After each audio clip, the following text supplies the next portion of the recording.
Hey guys, I'm Eric Goldman, managing editor at Fandom, and Marvel's Agents of S.H.I.E.L.D. is sadly coming to an end this summer, but I am extremely happy that we have the cast and the executive producers of Marvel's Agents of S.H.I.E.L.D. here with us. Guys, thanks so much. Welcome, one and all. Thank you for having us. Hope everyone is safe and healthy out there.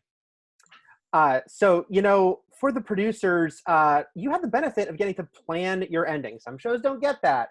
So knowing that, was there sort of touchstones you really thought about, thinking, oh God, we're wrapping up 7 seasons right now. So were the things you knew you wanted to hit along the way?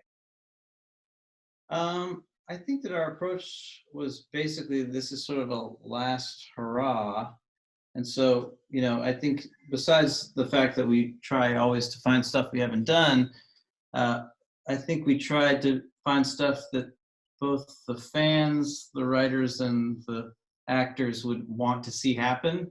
And there was a little bit of a kitchen sink approach, I think, to the season. We thought season 5 was it, so we wrote what we thought was a great send-off for Coulson and May, and the team's continuing, and we thought, nailed it, very excited about that. Then we learned there was season 6. It's like, okay, well, we come up with another ending for that. Okay, cool. Oh, there's more. So yeah, at a certain point, we got to the bonus pack theory, which is, you play the whole game, and then there are bonus packs afterwards. So we had the space bonus pack. This is the time travel bonus pack, and we're super excited about that. But with the time travel bonus fact, it allows us to sort of not only go through the history of S.H.I.E.L.D., but also a love letter to the history of the show and the series in general, the mythology that we developed over the 7 seasons. Favorite moments, favorite characters, yeah. Yeah, I think the thing that they hit dead on the target was that it was fun. It was an opportunity for every single one of these actors to sort of play the roles that they wanted to do and have fun and see romance. And, as we've always said, this is a show about a group of men and women who, whether they knew it or not, were looking for a family and who somehow found a family together. And the last story is the story of what a family does when it gets to the end of its story. Mm-hmm. Now, Clark, obviously you go way back with this character, and, you had a first goodbye for him in Avengers. But now what is it like saying goodbye this time? Because now you've got 136 episodes of this series wrapping up. So what did it feel like to close this chapter with Coulson? I mean, I think by the time we got to season 7, I'd been killed 14 times. So several of them were Sarge. So there was a slight, I'm not going to lie, whatever, goodbye. But as Jeff Loeb said, you spend 7 years with people, there's a certain amount of family that gets going. So saying that goodbye over and over again got a little hard, but we went out having fun, which I think is what the show is all about. Now, for anyone in the cast, and please feel free to jump in throughout this, so we have a lot of sort of round robin questions. What was it like doing this last season? Was it sort of a senior year feel with both sort of the silliness of it, but also that weight of knowing, oh, this is the last time we're going to do blank. This is the last time we're going to work on this set. Did that sort of start to creep in as you got closer to the end? There was a lot of fun in the fact that we're traveling through time, so I don't want to give too much away on where we go, but there was like a new energy to this season. I think what Jeff was saying earlier was that there's, we in a way at least for me, I feel like I emotionally kind of wrapped up with season 5 a little bit. Like we thought that was kind of going to be the end, and then so season 7 did feel like a fun kind of. It felt a little surreal, especially the time periods. I've been seeing everyone out of their normal costumes and kind of all these period piece time wardrobing and sets. It was just really fun. I think too obviously as we got to the later episodes, it was, oh my gosh, this is our last scene together or whatever. But right from the start, it was a lot of the writers' last episodes that they would helm. So that to me was more emotional early on in season 7, because it started to be the last time that writer would be on set with their episode. Every day felt like we were like, it's the last time we're doing this. It's the last time we're doing a green apple on March 4th. Well, you know, like every day it was kind of like a new, this is the last thing. So Yeah. I don't remember anything, but okay. Ming just said, I don't remember anything. It's all a blurbing. Yeah. And just to clarify for anybody watching, the person with the mustache, that's Jeff Ward. Just so you know, Yeah. For an actor playing Jeff Ward. He grew up in one of our time periods, and he decided he was going to stick with it. Yeah. I just wanted to look like I was doing a terrible job at hiding my identity, so I found this fake mustache. You wear it well, Jeff. Thank you. No problem. You guys have mentioned now a little bit that, you know, you got this sort of big time travel adventure, and in season 5 you did go to the future, but this is much sort of bigger time travel story, it feels like, and jumping around to different eras. And so for the producers, how did you kind of decide that, you know, this, because the show has done a lot of different things, that this was going to be a fun adventure to put them on in this final season? It's sort of how we start every season. What haven't we done yet? right. We've done travel, but we haven't gone backwards. Yeah, I mean, there was a little of that. We make it sound like a joke, but yeah, and also just, you know, one of the things you want to do, you know, as everybody's been talking about, 5 was such a wrap-up moment about the emotion of these characters, and we wanted it to feel more of a wrap-up moment for the fans of the show, of the history of the show, of S.H.I.E.L.D. itself. And another aspect I'll say is that, you know, Coulson's always been a history buff. He's always been sort of a nerding out about S.H.I.E.L.D. history and about that, and we thought it would be fun to drop him into it and let him be the eyes and ears for everybody of what's going on here. So, you know, we thought it was a good way to put the characters in new elements and hats. Yeah. No, but the hats is a legit point, because one of the things we try to do is we try and keep our characters growing, right? If you look back to who any of them were when they first showed up to who they are now, we think pretty good arc. But to actually let them go back and play different characters in different costumes, hats, wardrobe, even accents, it was a way to, I think, give the writers, the actors, the whole crew something fresh to do. It's hard to stay fresh after 7 seasons.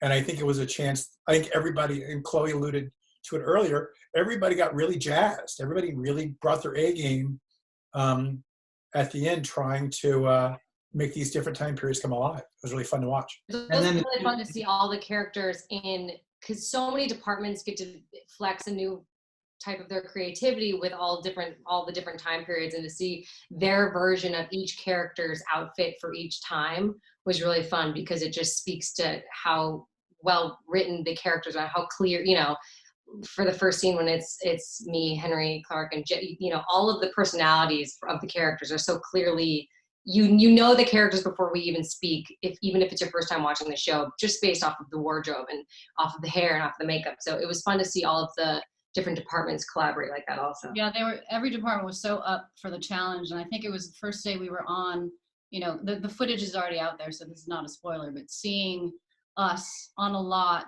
everything dressed in the 1930s, from the cars to the background to everything, it just Henry and his awesome fedora, but it sort of it gave everyone on the crew and us a boost. It sort of reminded us, oh, like, this is why we do this stuff. We're in the 30s. We're playing pretend. We're playing pretend. Everything looks like we actually traveled back in time. Yeah. So I think Jeff Ford is stuck in like an old-timey New York accent. He did it even off screen.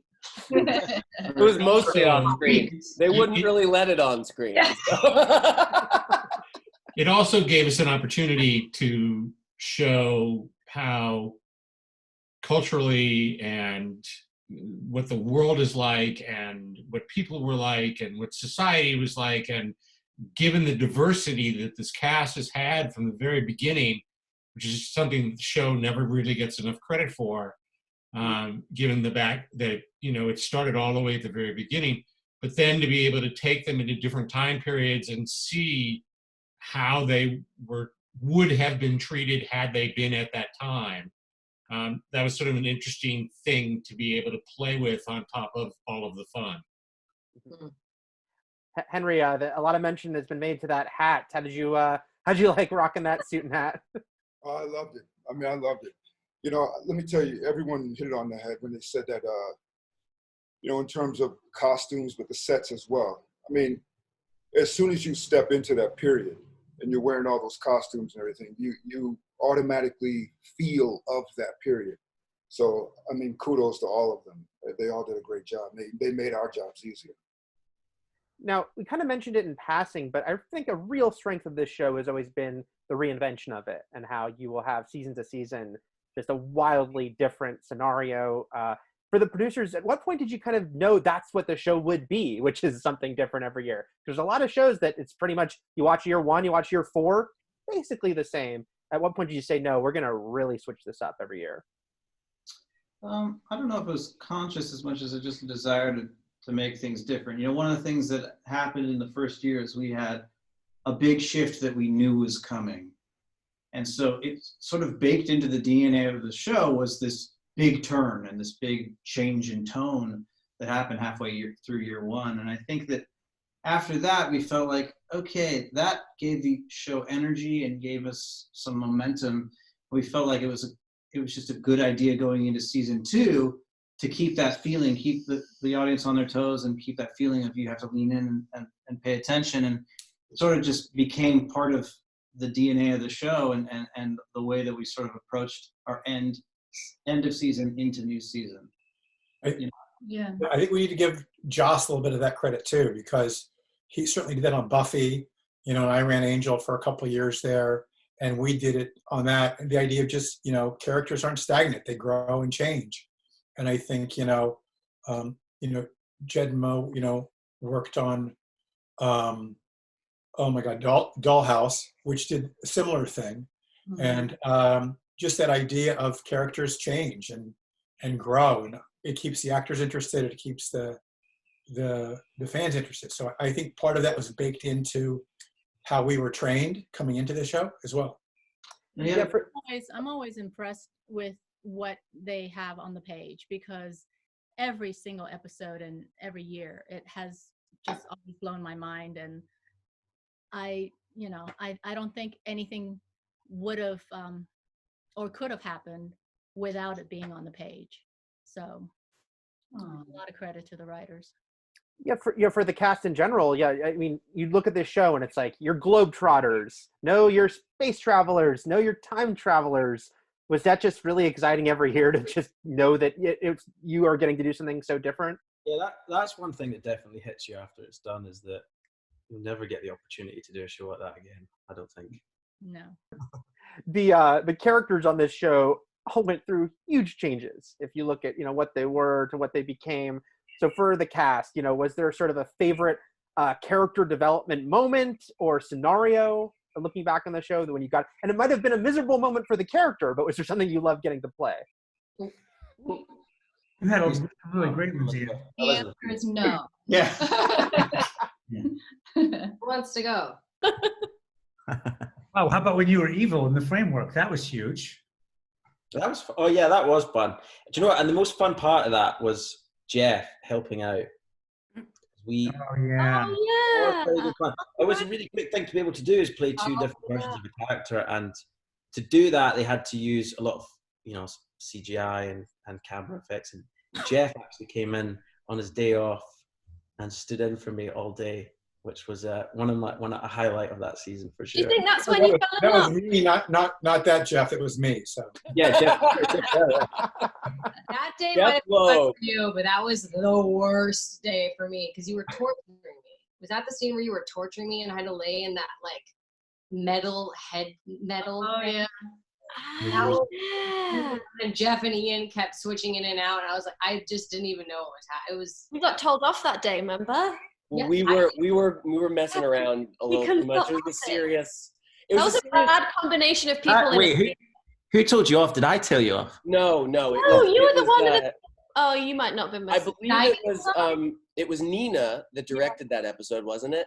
Yeah. And because I kept trying to pitch to Nina that It was when we were coming in. It was obviously a very serious scene, and Elizabeth and I were coming in, and the robot sentries have just caught us and are bringing us in to kind of face the music.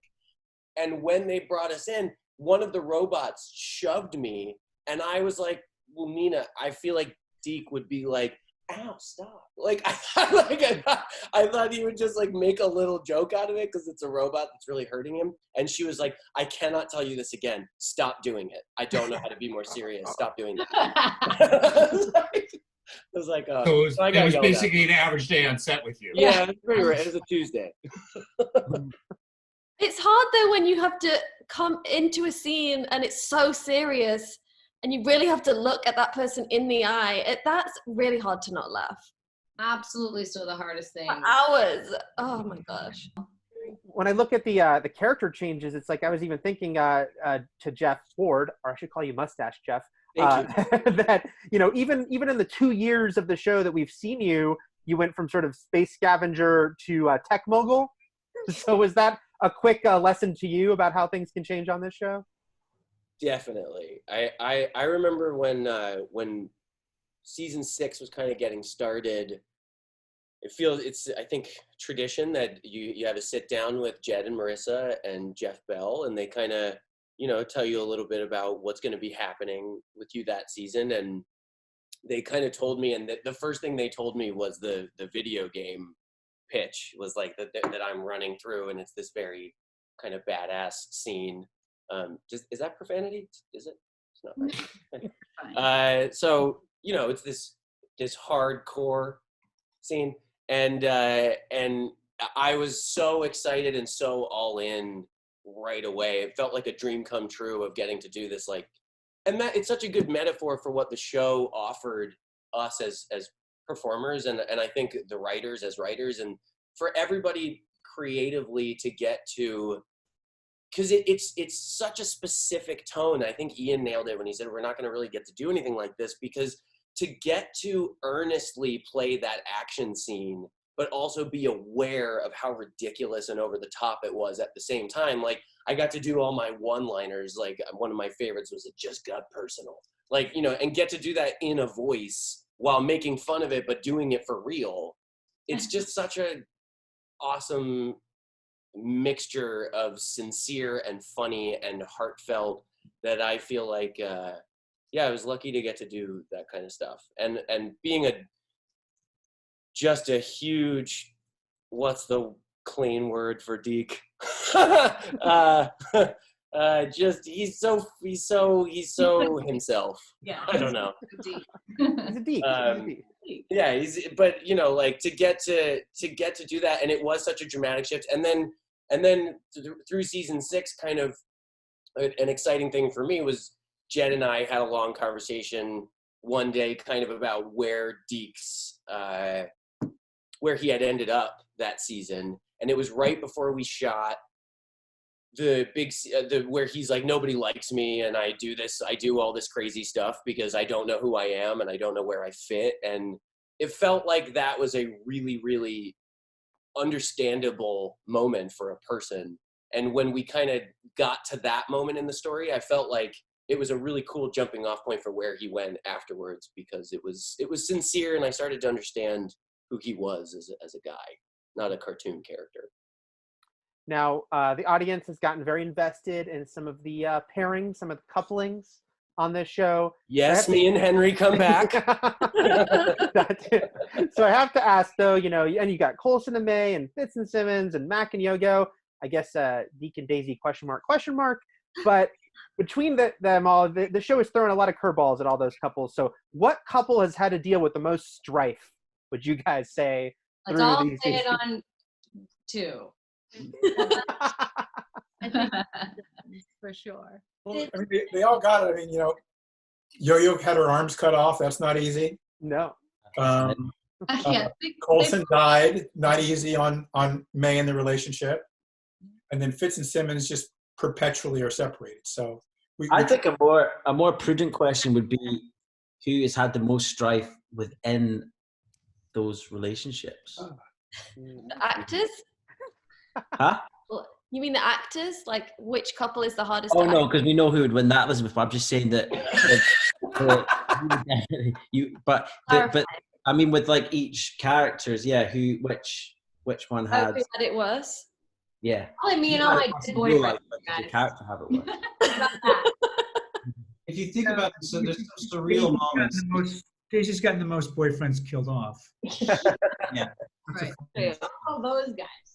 But you think about like there's a lot of surreal relationship moments. I mean, when I think about Yo-Yo and Max sitting on the couch with Max's daughter in the framework. Oh God. I mean, like that. The thing that's a touchstone of a relationship that you can't really have in real life. And another one that jumps to mind for me is the LMD version of Coulson and May having a conversation about their relationship. Oh yeah. Especially, well, I'm not gonna say about the LMD. But I mean that is. I mean the attachments that you had. Oh my God. Okay. I just like the moments in every table read. Keep it clean. There was a cool new character on the show. Seeing the scene where they kissed Daisy, and I'm thinking, oh, I liked that guy. And then he dies. Well, I was thinking for Mac and Yo-Yo, it's like, yeah, at least when season 6 began, they had broken up, but at least, you know, one of them hadn't died and had to come back. So Right. for Henry and Natalia, did you feel like at least we can get past this maybe a little easier than some of these other couples have?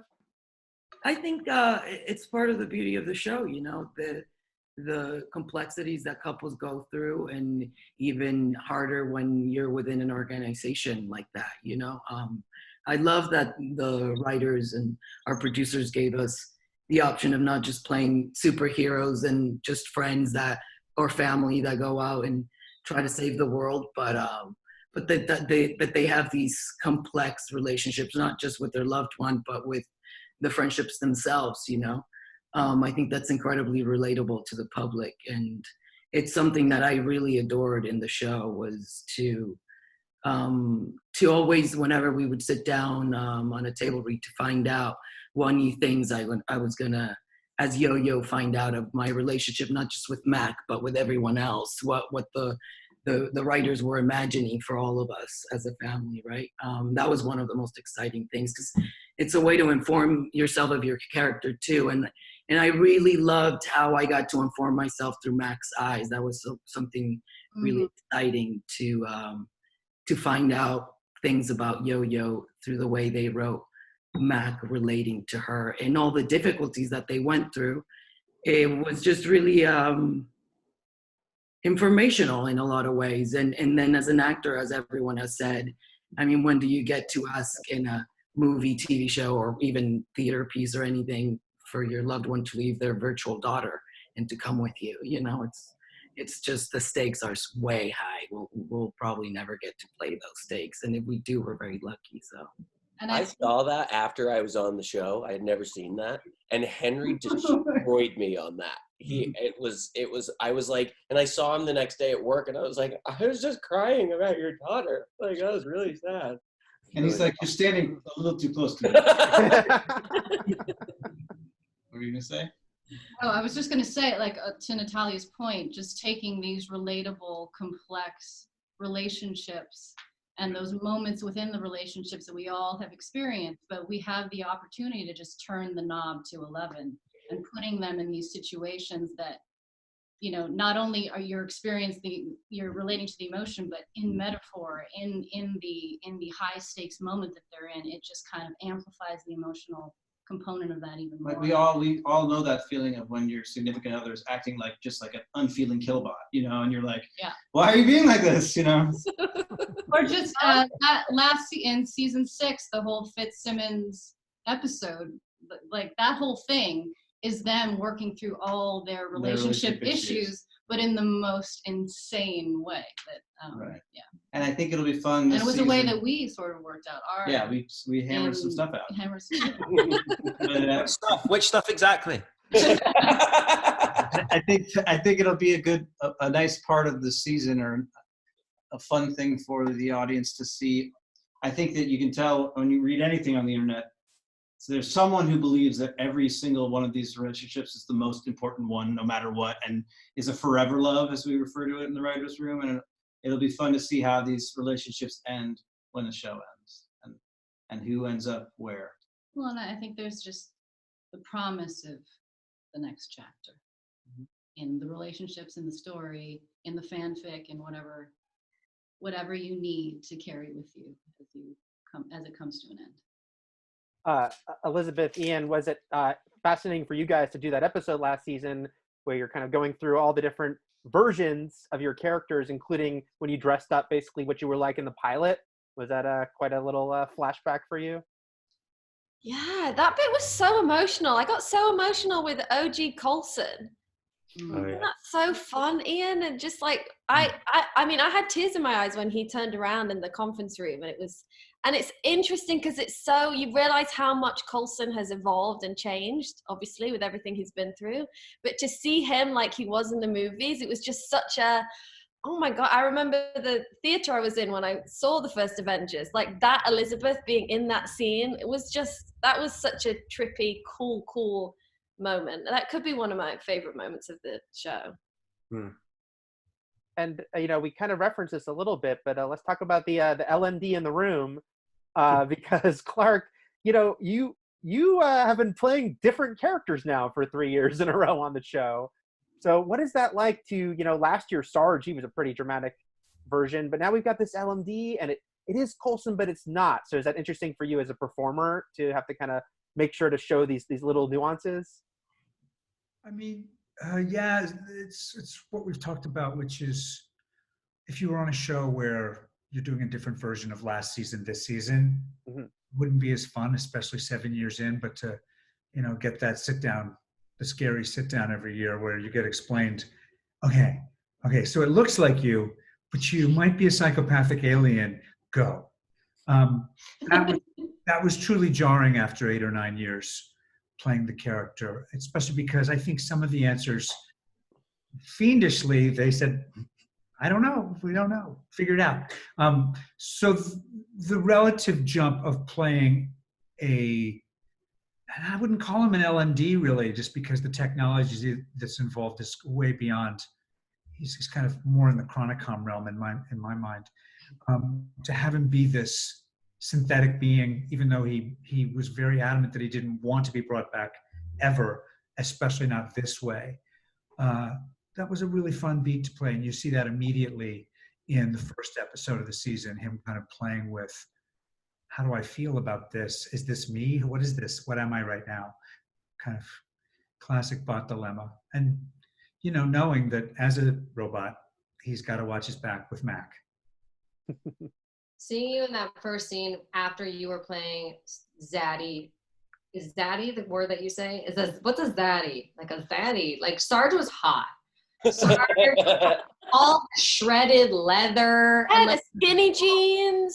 Skinny jeans. So Elizabeth, spot on, and it was a look, and it was just hot and so cool, and like he was a Zaddy. Anyway, bad guy. We all like it. And then to see that first scene when he, I think they showed it where, he comes back and he's in such a Coulson classic suit. You're right. It was just so good. And Clark did such a good job. It was jarring to go back as opposite him in the scenes after shooting with Sarge and then Coulson again. Yeah. I just remember Clark was a little nervous and hesitant. I might be wrong in creating Sarge, but man, did you get into it. You were so into it after a few episodes, like with the gun, that big gun thing that you had. It was fun to watch that.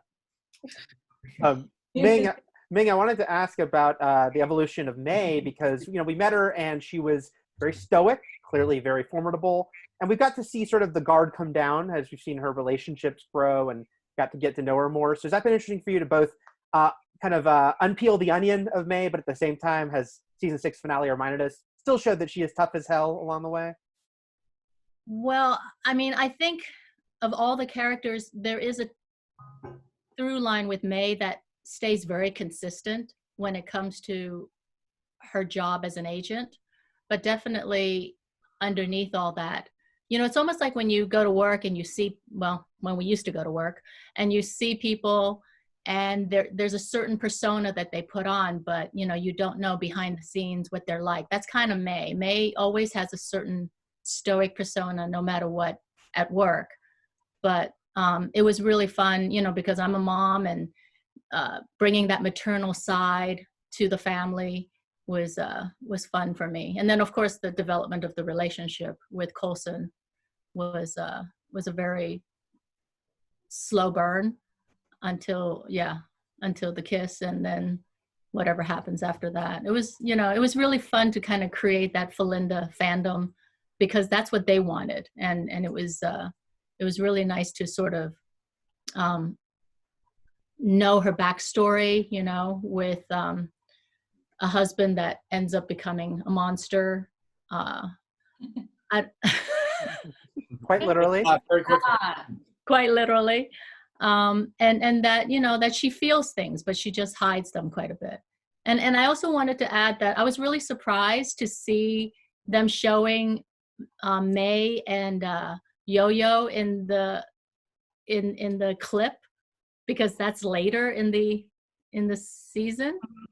But I wanted to bring up that for season 7, what was really special was not just bringing up the history of S.H.I.E.L.D. and Hydra, and it was also these WASPs, they're called. They're women Air Force pilots, and that there were like Asian American pilots back in World War II, you know, Latinas, and it was wonderful that they were able to incorporate the armed forces of the women into season 7. That was always been a very special thing. Yeah, Ming told me that story during the shooting of that clip of that scene, and I loved it. I hadn't heard of it. They actually in World War II used a lot of women, and a lot of them were minority women as target practice. They were better flyers than the men, but they couldn't fly in the war. So the soldiers in America would use them as target practice. They would literally be the moving enemy, the women flying the airplane, and the men would practice their shooting, but they never got to go to war. And we were dressed as them in that clip. And Ming told me this whole story. It was wonderful. Wow. Those are the things you learn when you look into it. We know in this season that you know, we've got Mr. Patton Oswalt showing up, maybe a little different from before. People have been very excited by seeing that Stusa from Agent Carter is going to be on this season. Should we think that we might see maybe some other familiar faces as we say goodbye to Agents of S.H.I.E.L.D. along the way? I think that's a safe bet. As you mentioned earlier that you kind of wanted to acknowledge both the history of the show itself and the organization. So is that kind of a cool thing to be like, okay, how can we kind of pepper in, whether it be direct appearances or just nods to things from the past? Yeah, I mean, the Sousa thing was a no-brainer for us because we love Enver. Yeah, we've worked with Enver before. It was like a hanging piece of story that people would love to revisit. So we got to glimpse him in the past, and you know, the fun thing about this show, as much as the actors are saying they're not going to get to play that kind of stuff, it's the same for writing it. You know, every year we change it. We got to do whatever we wanted with it, and you know, we literally went to a fantasy world where everybody got to play different versions of themselves. We got to, you know, it's so fun to play with. And so this is another example of that, of like, oh, there's that other show, that guy's good. Oh, let's just put him on, and that's perfect, you know. And it's a chance for Coulson to come face to face with actual history that he studied. So, you know, all those opportunities are, you know, we take them when we can get them. Now, I know 136 episodes gives you a lot to pull from, but I do wanted to ask everyone if you could mention a favorite moment from Agents of S.H.I.E.L.D. And it could be making it, or it could be an actual, like, you know, the product itself. But Elizabeth, I'll start with you. What sticks out to you as a standout favorite moment from the show? I mean, I think mine would be sometime during the pilot. I think I remember meeting Chloe on set for the first time. I was driving to a fitting, and I like jumped out, and we kind of had this weird like hug of and I remember just driving off being like feeling so like, oh God, I was just such an idiot, and I wanted to be my best friend so bad, and you know, it's those like first meetings of everybody, and I look back now and I think, God, I mean, we are just, it is a family, and you know each other so well, and we've been through so much. So I think shooting the pilot for me, there's so many moments in that, but it immediately felt like something very special. Ian, what about for you? Yeah, there's so many specific moments. I think, I don't know, I suppose now more than ever, you do miss being all together like this. We used to get together once a week and read through, and it was a nice way for everyone to catch up and kind of see everyone as a social event. So I do, miss seeing everyone every day, I think. Clark? Yeah, I mean, I hate to say the same thing. There's just been so many amazing moments with different people. But the one I think about is that the first season was really wild. We had action and injuries and figuring out how to make the show and secrets about Hydra, and didn't really know each other very well, and like the people on the team for the most part. And there were some moments at the very end of the season where they're just sitting there having a beer together, realizing that they've become this thing. And it felt like what was going on with us that really stick out as really moving moments to me. Mo and Jed, what about for you? Yeah, so many. A big one for me was shooting the end of season 5. It was the last, I was directing, and it was the last day of shooting, and it was the last scene. And we got in and we tried to rehearse. Sure, we tried to rehearse and no one could do it. Like everyone was just falling apart. Crazy. Yeah, and also Ian wasn't there, so that helped. And no, but it was one of those moments where just like you're saying, that the show starts and you sort of don't know each other, and you're all like, we're in this together, but who knows where it'll go. And to feel all that history and have it sitting in the room and having it end up with the lens capturing it, and people were gathering as we were filming the end. People are gathering because we're about to have the wrap party, and everybody's kind of impatient for it to end, and we're shooting the last shot of him walking down. And that was just an important moment that I remember, because we're all there cheersing what we'd created. You? What he said. I mean, that's not a cop-out. It's just that was such a significant moment for all of us. We were also celebrating our 100th that year, weren't we? Yeah, and it was we didn't know if we were coming back. So it was such a significant season for all of us, and in going to the end of it, we thought, okay, this is really the end, and we thought we had tied everything up in the writing, in the performance, in the characters, in the closure we were giving them, or maybe not closure, painful sort of promise of what's next. And And for us, one thing I'll say about those moments is it's very confusing as a writer when you're watching your friends act something.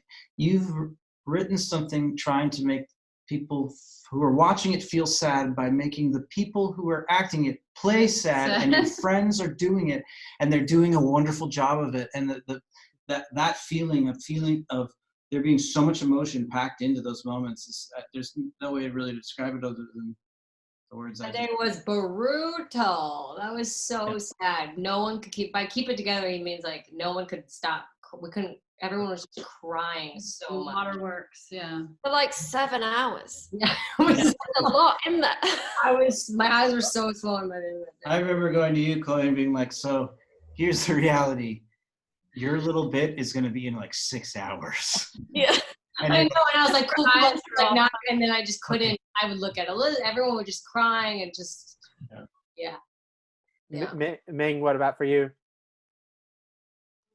I think for me, it's the laughter and the fun that we had on set every single day, whether it was somebody messing up a line, tripping, making a dirty joke, I don't know who would do that. Somebody. Like whether somebody did, just talking about all things she did. Exactly.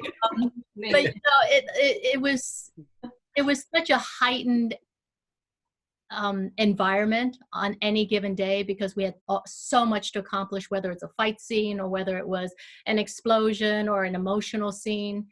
And the way to relieve it was through laughter. And our crew was amazing. I mean, I miss them dearly. We always made sure to have a good time, and I miss the laughing. You were definitely the main source of laughter, Ming. Yeah. Hear you from across the lot. Yeah.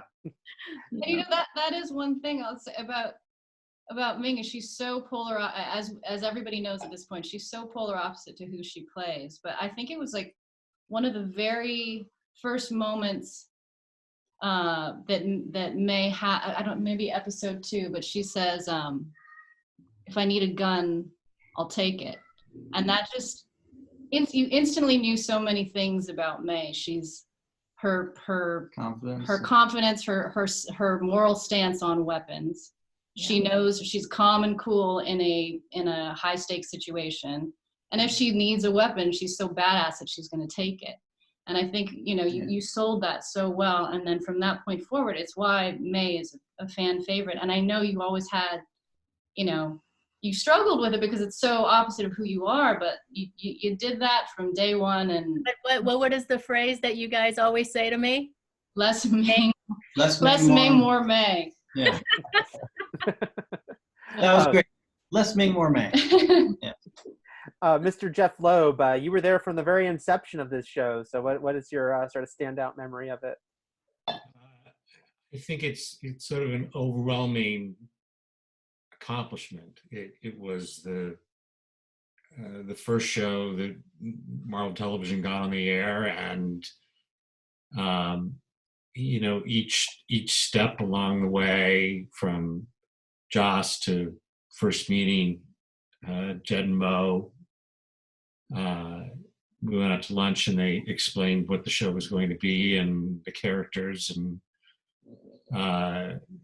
then Jeff Bell coming in and us having that ridiculous office in Santa Monica and trying to work out whatever the pilot was going to be, and then meeting the cast as it sort of kept, each piece came along. And our first day, I remember our first day of shooting, and I remember our last day of shooting, and the 100th episode, and watching each of the actors grow. And I also think, again, another thing that was sort of remarkable was that, that so much of our original cast stayed with us for all 7 seasons, but that when Jeff and Natalia and Henry joined our cast, it was just seamless. It felt like it got to the point where I remember at one point we had to go back and sort of summarize what happened in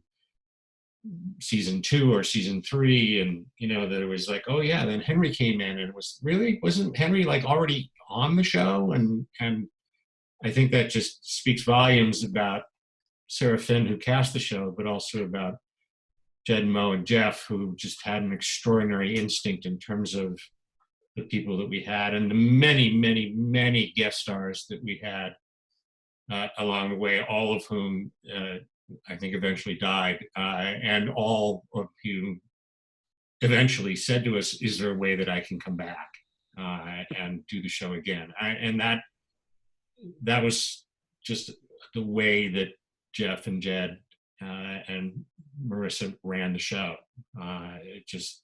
It really was this family, and I was just really lucky to be part of it, and being in the outside, doing battle with the other people that were always trying to make their lives miserable. But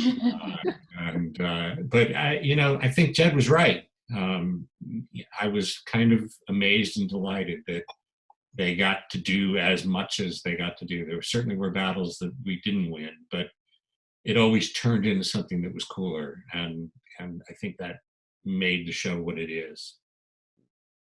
What about you, for Natalia? What sticks out most for you? I've I've said different specific moments in interviews and when we've been to conventions or stuff, and thankfully they've been recorded. But during this time that we've been dealing with, there's been a couple of moments that I've it's a feeling that hits me that I miss, not on a specific image or something. And a feeling that I miss a lot is the mornings driving in to set, seeing people, crew, cast, walking in and out of either trailers or different stages, and waving at your car or stopping you to hug, and that feeling of something is special is going to start today, and I get to do what I love and make a living out of it. It would always just come together in the morning, like this electrifying feeling, and seeing everyone would be exciting, even if you saw them just 6 hours ago because you finished after 14 hours of shooting. There was, in the mornings, I just was always very impressed that our wonderful crew was always, you would walk in and there would be this just electrifying light energy of love and acceptance, and there was always hugging. I mean, some of them now that we're with COVID have texted me and said there's no hugging, there's not going to be any hugging anymore, because and it made me sad. It gave me that feeling of, that was one of my favorite things, walking in the mornings and seeing all those faces, being happy to be there, and specifically getting to do what you love. So that feeling, and the feeling at the end of the day being severely beat up, I think that's one of my most darling feelings, is when you finish something that, yes, might have taken all of your energy and strength, but you feel proud of yourself, of the team you did it with, and there's just this elatedness, this feeling of I did something good today. I did good with what I love, and I did my best. And I would just always drive off on my way home, filled up, whole, feeling whole. And that's a feeling I miss a lot, and you rarely get in jobs. So it's one I'm very grateful for, and I've been thinking of a lot during this time, for sure. Thank you. Henry, there's the axe gun, but besides getting to use the axe gun, what stands out the most for you making the show? Well, first of all, Jeff's mustache is distracting me. I'm sorry. 100%. My Lord. Award for you, big fella. A good way? Like a good Lord way. have mercy. No, it looks good on you, man. Just take it off when we're done, all right? Anyway, the thing is, Elizabeth talked about her first day, and it made me think about the first day I started.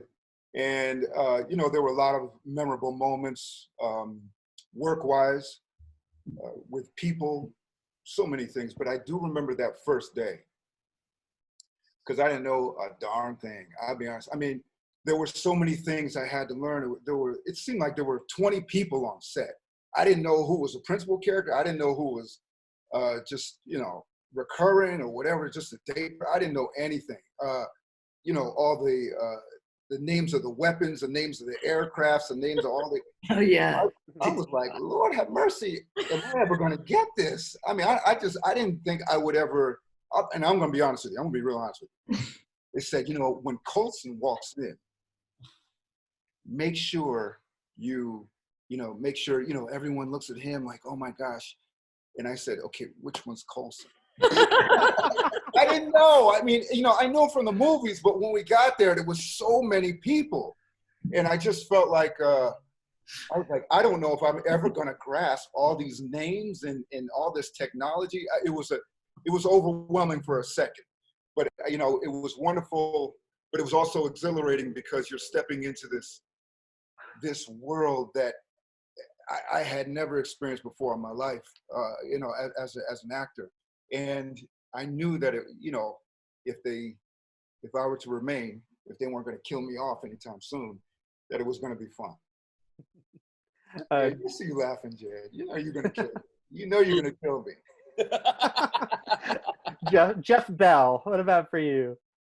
There have been so many. I've agreed with everything people have said. the first thing that came to mind for me actually was season 1.